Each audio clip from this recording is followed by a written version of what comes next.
In this lecture we will study the concept of well of death, Hindi में जिसे बच्चों मौत का कुआं भी कहा जाता है। देखो, ये आपने बहुत बार देखा होगा कि एक ऐसा वेल के जैसा स्ट्रक्चर रहता है जिसके अंदर राइडर्स ऐसे गोल गोल घूमते हैं। नहीं देखा होगा तो आपको यहाँ पे एक वीडियो दिखाई दे रहा होगा, इसमें आपको दिखाई दिया होगा कि देखो कि ये कैसे रोटेट हो रहे हैं मोटरसाइकिलिस्ट, ठीक है। अब ये मोटरसाइकिलिस्ट जो बच्चों रोटेट हो रहे हैं इस वेल के अंदर, ये तो गिर नहीं रहे, इसके पीछे का फिजिक्स क्या है, that we will study in this lecture.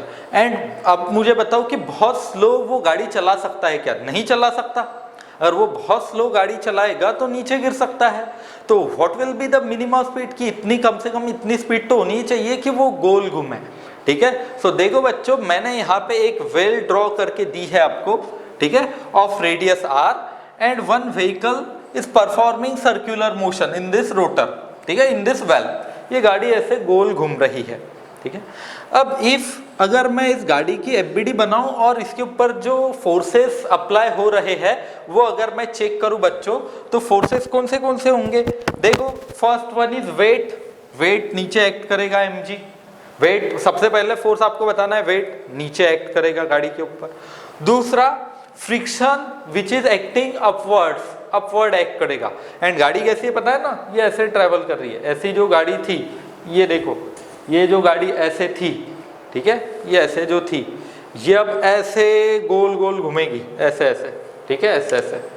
अब देखो, अगर मैं फोर्सेस लिखता हूँ अलग अलग, तो पहला वेट mg, दूसरा ये नीचे नहीं आ रही, मीन्स ऊपर एक फ्रिक्शन लगेगा, नीचे अगर पुल होने की कोशिश हो रही है, गाड़ी नीचे आने की कोशिश कर रही है तो ऊपर फ्रिक्शन लगेगा। And third force is normal reaction which is acting normal to surface. But ये डेरिवेशन करते वक्त बच्चों हम एक कंसिडरेशन कर रहे हैं, दैट इज हम व्हीकल को पॉइंट मास मान रहे हैं।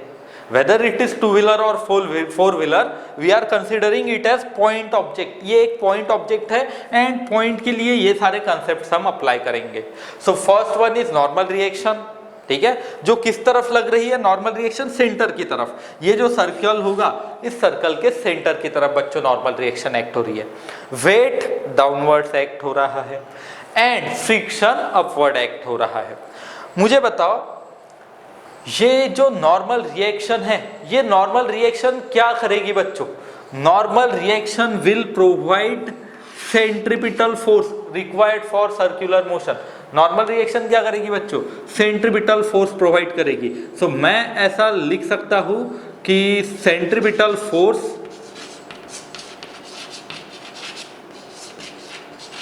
Will be equal to normal reaction, ठीक है।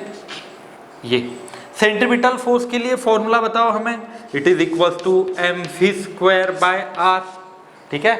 और दूसरा फॉर्मूला mr ओमेगा स्क्वायर, ये है। इक्वल्स टू मैं लिख सकता हूँ नॉर्मल रिएक्शन m, ठीक है, ये हम ऐसा लिख सकते हैं। अब यहाँ पे एक मिनिमम वैल्यू होनी ही चाहिए स्पीड की जिससे ये ट्रैवल करे, ठीक है। सो मैं यहाँ पे v मीन लिख देता हूँ बच्चों, ठीक है। अब देखो, फ्रिक्शन के लिए लास्ट लेक्चर में भी हमने आपको, जब हॉरिजॉन्टल गाड़ी ट्रैवल कर रही थी उसके अंदर भी मैंने फ्रिक्शन के लिए फॉर्मूला बताया था। फ्रिक्शन के लिए फॉर्मूला बताओ कितना होता है? Fr equals to mu times n, ये होता है बच्चों formula, where mu is coefficient of friction.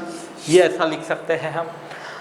अब हमें बताओ कि अगर ये mg एंड fr में से अगर mg ज्यादा हो गया बच्चों, तो ये व्हीकल तो नीचे गिर जाएगी, ऐसे होगा ना। सो अगर ये mg हो गया ज्यादा बच्चों, so if mg is more, तो व्हीकल गिर जाएगी नीचे।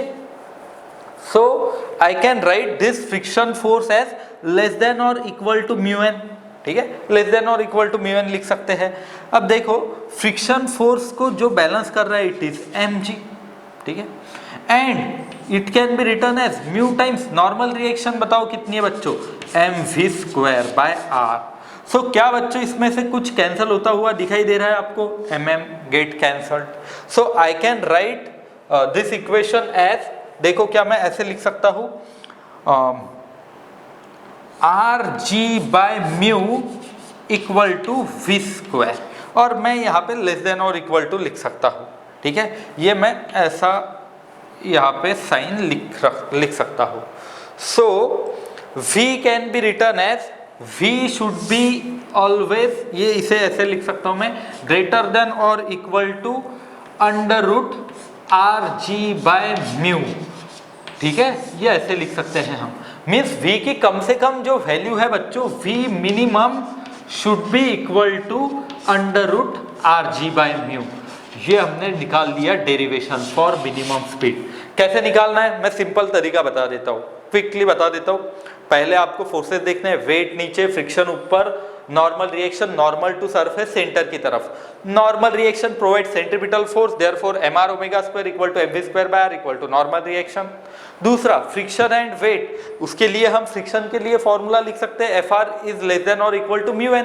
एंड जब तक ये बैलेंस हो रहे हैं बच्चों, fr एंड mg, जैसे मैंने बताया mg ज्यादा है तो नीचे गिर सकता है, जब ये बैलेंस हो रहे हैं तो मैं fr को लिख सकता हूँ बच्चों mg।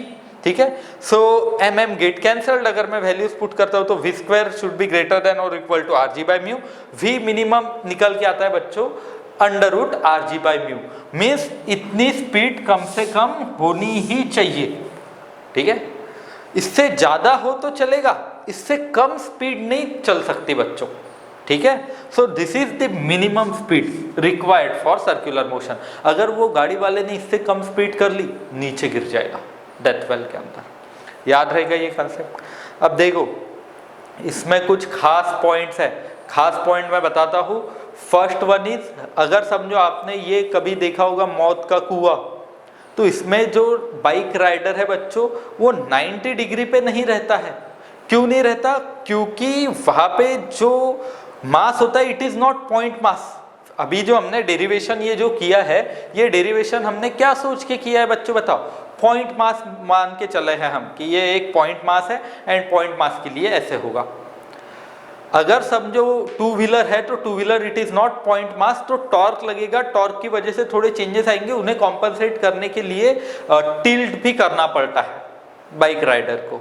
यह है बच्चों कंसेप्ट। ठीक है, और इसमें खास बात मैं बताता हूँ, लास्ट लेक्चर में मैंने आपको मैक्सिमम स्पीड बताई थी, वी मैक्स बताया था ना मैंने, वेलोसिटी मैक्सिमम, कि कितनी ज्यादा स्पीड, मैक्सिमम कितनी स्पीड थी अंडर रूट म्यू आर जी।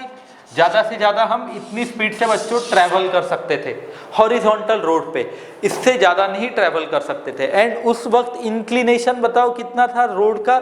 ये था 0 डिग्री के लिए। थीटा कितना था यहाँ पे? 0 डिग्री। 0 डिग्री के लिए इतनी स्पीड कि मैक्सिमम, एक लिमिट थी कि मैक्सिमम इतनी स्पीड से जा सकते हो, इससे ज्यादा स्पीड से जाओगे स्लाइड करोगे, ये केस।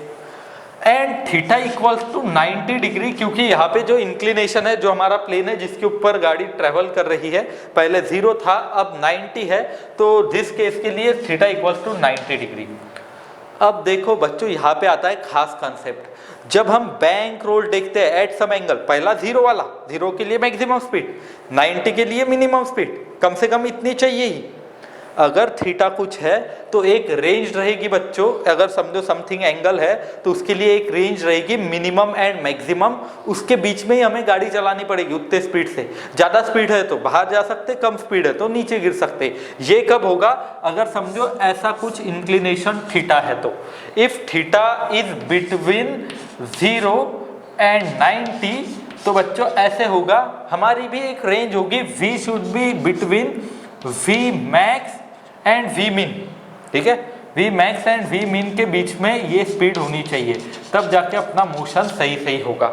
सो ये भी अपने किताब में बच्चों कंसेप्ट दिए है, बहुत ही खास किताब है स्टेट बोर्ड का इस साल का।